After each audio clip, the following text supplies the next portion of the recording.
చాలా మందికి ఉండే సందేహం ఏంటంటే అన్ని దేవతామూర్తులకు అభయహస్తం వరదహస్తం ఉంటుంది. కానీ వెంకటేశ్వరునికి మాత్రం ఇలా కాక కటిహస్తం వరదహస్తం ఉంటుంది. ఇలా ఎందుకు ఉంటుందో తెలుసా? స్వామి భక్తులకిచ్చే సంకేతం ఏంటంటే ఈ కటిహస్తం, దీనినే కాత్య విలంబిత హస్తముద్ర అంటారు. ఇది సరిగ్గా ఎడమ తుంటి దగ్గర అంటే మోకాలిని పట్టుకున్నట్లు ఉంటుంది.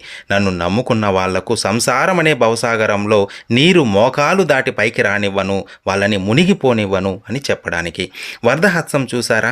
ఇది సరిగ్గా పాదాలను చూపుతుంది. నా పాదాలను నమ్ముకున్న వాళ్ళకి వాళ్ళ భారాన్ని నేనే మోస్తాను అని చెప్పడానికి. చూడండి, ఈ హస్తాల వెనుక ఎంత అర్థం ఉందో. ఇంకో రహస్యం ఏంటంటే మనం చూసే శ్రీనివాసుడి రూపాలలో శంఖం, చక్రం స్వామివారి భుజాలపై ఉన్నట్లు ఉంటాయి. కానీ నిజమేమిటంటే స్వామివారికి 2 హస్తాలే కాక ఇంకో 2 హస్తాలు ఉంటాయి. అవి వెనక నుంచి శంకు చక్రాలను మోస్తూ ఉంటాయి. అవసరమైనప్పుడు ఆయుధాలను ధరించి